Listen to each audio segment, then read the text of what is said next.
Hi Scorpios! Welcome to your love reading for August 2019 and welcome back to my channel Lunasync Tarot. If you haven't already, please hit the subscribe button and click the bell for notifications. I do love readings for each sign for each month and pick a card readings as well. Alright, so I have done the typical 4 card shuffle here, and what we have in the position of you is the Ace of Wands, which is a fiery new beginning. There's some sort of passionate, creative new opportunity that's on the horizon for you, or you're bringing that energy to the table in terms of your love connection in August. And then what your love connection is bringing to the table, what they're contributing, is the Eight of Wands. So a lot of communication, a lot of swift moving communication, swift moving action, potentially travel. This person could be traveling to you or coming forward to communicate with you in some, I don't know, inspired way, really. So inspired communication, swift moving action, swift thinking, swift engagement, some sort of like magnetic engagement happening here. Travel as well. And then in the position of the combined energies is the Star. And this is a healing card. So when you two come together, there's some sort of ultimate healing that takes place, some sort of like deep transformative healing that happens for you. This is a very cool card. Look how fiery these cards are here. And then we have, when you come together, it cools down and it becomes sort of like a healing, transformative energy. So that's the Star. The Star is also a card of having like your wish come true, having a wish come true, or some sort of light is shined or shown, some sort of light shines on your connection when the two of you come together. And then in the outcome, or what needs to be understood and integrated, is the Five of Wands. So number 5 is the number of conflict and change. And this card really speaks to these people engaging in some sort of like test with one another. You know, they're all holding up their wands. They're all sort of testing their skills, testing their abilities, and in order to take it to the next level. So I read the Five of Wands as not about like serious conflict necessarily. I read it more like you've gotten to this phase of your development. You've gone through the Ace of Wands, the Two of Wands, which is about collaboration, the Three of Wands, which is about putting your product or your thing out into the world and waiting for feedback, the Four of Wands, which is about stability, really grounding that energy, and then the Five of Wands, again, is just like testing it. Let's test what we've done so far. Let's see if it works. So it could be that you, in your relationship, in your connection, you're testing one another to see if you are reliable, to see if the connection is real, to see if it's legitimate, to see if this thing has legs underneath it, if it's gonna become grounded in reality. Let's pull some clarifying cards. And excuse me, I just poured a cup of hot coffee. I'm gonna drink it while it's hot, so you might hear me sipping. Let us pull some clarifying cards around the Ace of Wands and the Eight of Wands. What is this about? What are these two cards about? Where it comes to your connection. The Ace of Wands really is about like having that energy of like, it's an initial spark. Aces are seeds. They're sparks of energy. They're sparks of they're sparks of initiation. It's like the beginning of something. The dream. Let's put this over here. This is Six of Cups. So the Six of Cups traditionally is about nostalgia. It's about looking at the past and feeling nostalgic. Sometimes it's about a past situation coming back in, or a past lover coming back in, a past friendship. It's something that has you looking at the past. And in this deck, in the Osho Zen Tarot deck, the dream is about this woman here fantasizing about the ultimate love relationship. And she feels like she can't have it, right? Like it's just a fantasy. Look at her. She's dressed in like all these dark muted colors. She looks a little like frumpy, a little like lifeless. And she's looking off into the distance at the stars, really, and seeing this relationship that she would ultimately love to have, but probably feels like she could never get. So there's some sort of fantasy, some sort of nostalgia about the past, some sort of fantasy that, like, unrequited love is kind of what it feels like to me. Let us pull some cards for the Eight of Wands. Clarifying cards for the Eight of Wands. What is this communication? This like fast-moving communication coming in. Fiery, passionate, creative. Okay, another 6. So 6s are about balance and harmony. So this person is coming in with some sort of news or some sort of communication around an achievement and some sort of success that they are experiencing, or how they are perceiving your connection in August is that they're on top of the world with it, right? And they're going to profess that to you. They're bringing you that communication. Like I said, 6s are about balance and harmony, and also about success, about achievement, and really speak to like catching the wave and riding it to shore, like that moment where you catch the wave and you take it to shore. It takes you all the way to shore. So here we have 2 6s. We have 1 6, which is about looking at the past, feeling nostalgic, maybe a past situation, a past lover. And then we have the 6 of Wands. We have a lot of fiery wand energy in this reading. Ace of Wands, 8 of Wands, 5 of Wands, 6 of Wands. Really feeling like victorious, like you've achieved something significant. So I get the sense that there's some past lover, some past situation that's coming back into your life. There's going to be a new beginning around that. It's going to come in pretty quick. This person is coming in with some sort of communication. They're feeling very positive and fiery and passionate about your love connection. And it does have to do with the past. This is some sort of, there's unresolved issues here with a past situation or a past lover. There's a healing that needs to take place. When the two of you come together, you cool off quite a bit. It becomes like this very cooling, meditative, spiritual healing energy. And then there's a testing phase, like you're testing your product, you're testing your connection, you're testing one another. Does this thing have legs underneath it? Can we ground it in reality? Can we move forward? Let's see. Let's see if you can move forward. Let's pull some clarifying cards around the 5 of Wands, which is in the position of what needs to be understood and integrated. Oh, shoot. Okay, we have sharing. This is about generosity. And again, it's a fire. It's the Suit of Wands. I think this is the Queen of Wands in the traditional tarot. This is about, like, this woman is so, she's the archetypal energetic witch. She is super connected, highly networked. She knows how to connect with others and to employ others in pursuit of her goals, right? And it's not in any sort of funky, weird, manipulative way. It's just that she works well with others and people want to work with her.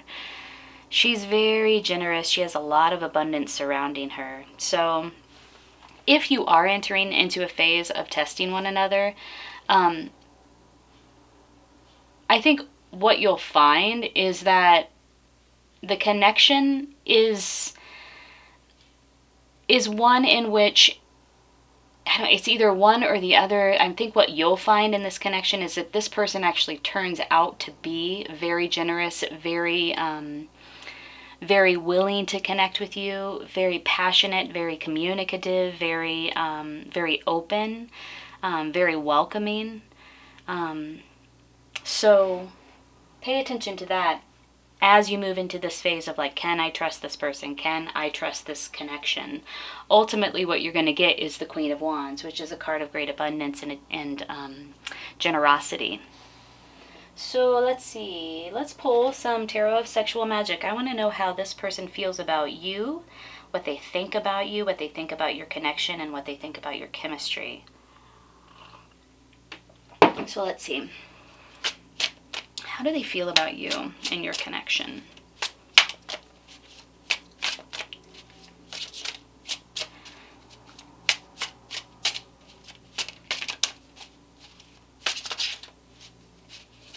There is quite a difference here between, I'm looking at the Six of Cups and the Six of Wands that came out to clarify these two cards. Somebody's looking at the past and feeling sort of like on the outside, and somebody is feeling totally victorious, like they're being welcomed home after a great victory. There's like a celebration.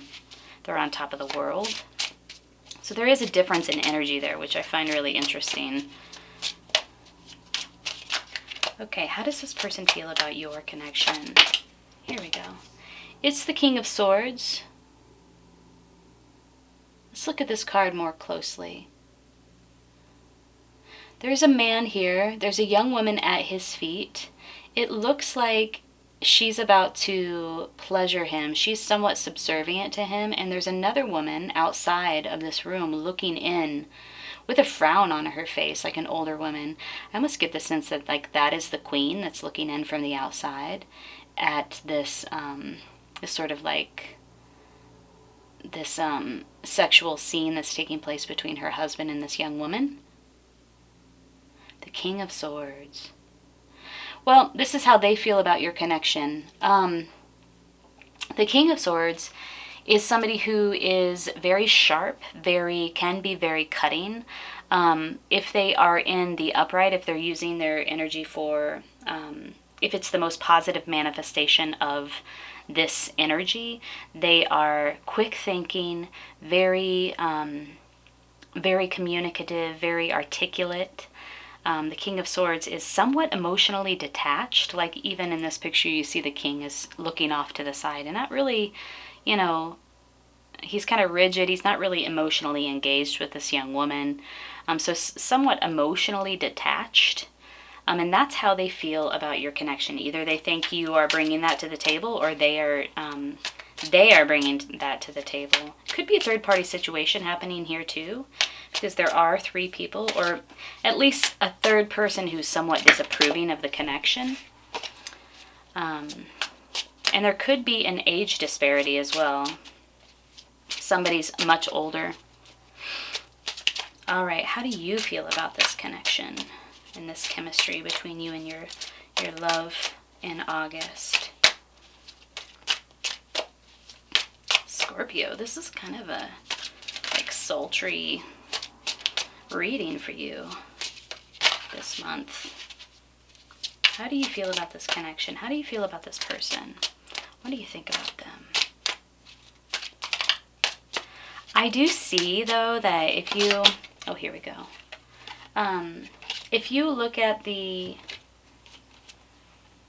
Here's how you feel about them. Sorry, I'm going to back up. It's the Eight of Pentacles. If you look at these two cards here, this is really interesting. The King in this King of Swords card looks so much like the soldier or king in this picture, and actually the woman looks a lot alike too.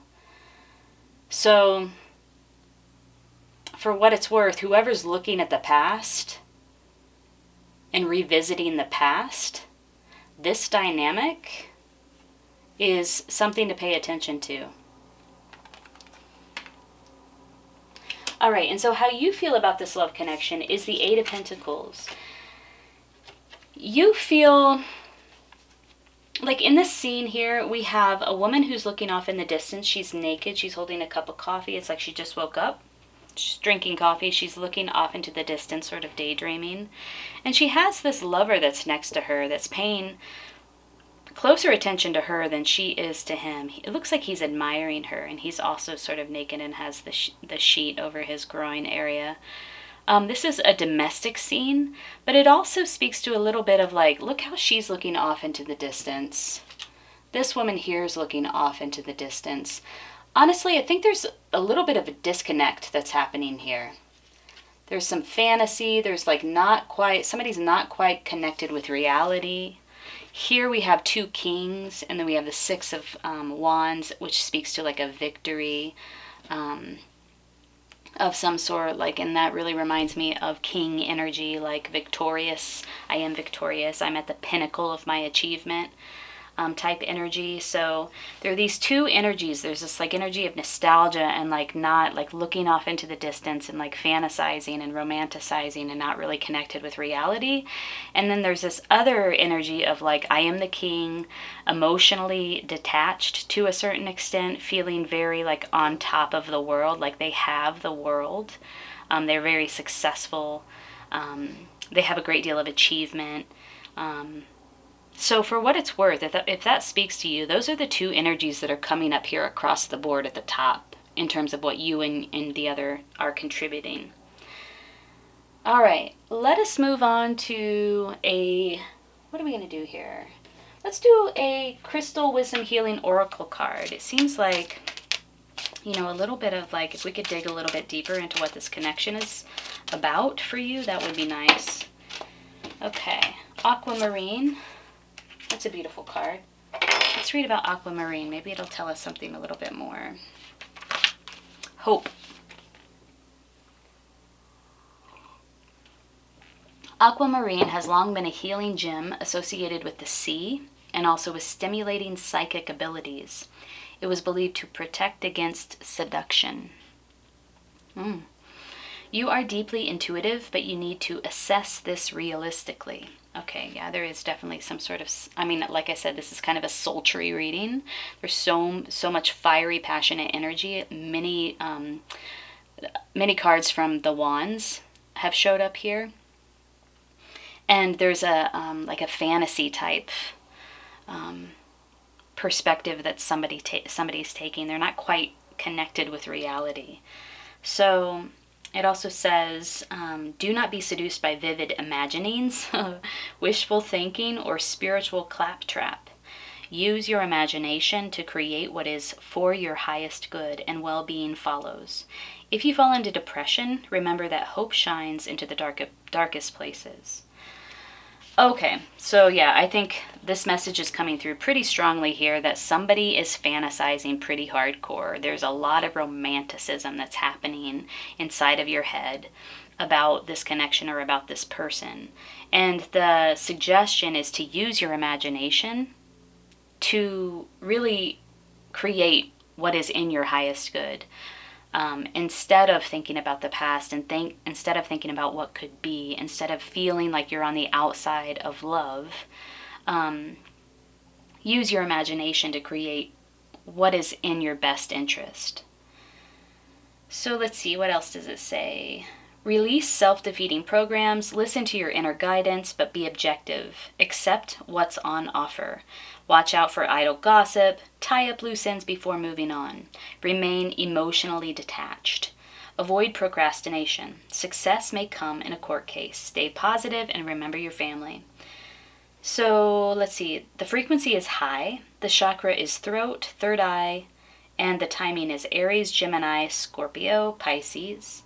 And the soul path is seen beyond consensual reality or illusion. Okay, yeah, that is a strong message for you, Scorpio. There's some illusion, there's some romantic fantasizing happening here, and there's a real need to be objective and to get connected with reality and use your imagination. If you are going to fantasize, use your imagination, like focus your intention on creating what is in your greatest good. Even though you might not know what that is, maybe you do, maybe you don't. Just put that intention out there and try to redirect that energy of fantasizing about something that, something that might not be in your best interest. All right, Scorpio, if you enjoyed that reading, please hit the like button so that more people can see it and hear it. And also follow me on Instagram @Lunasync. I hope you have a beautiful August, and I'm wishing you the best.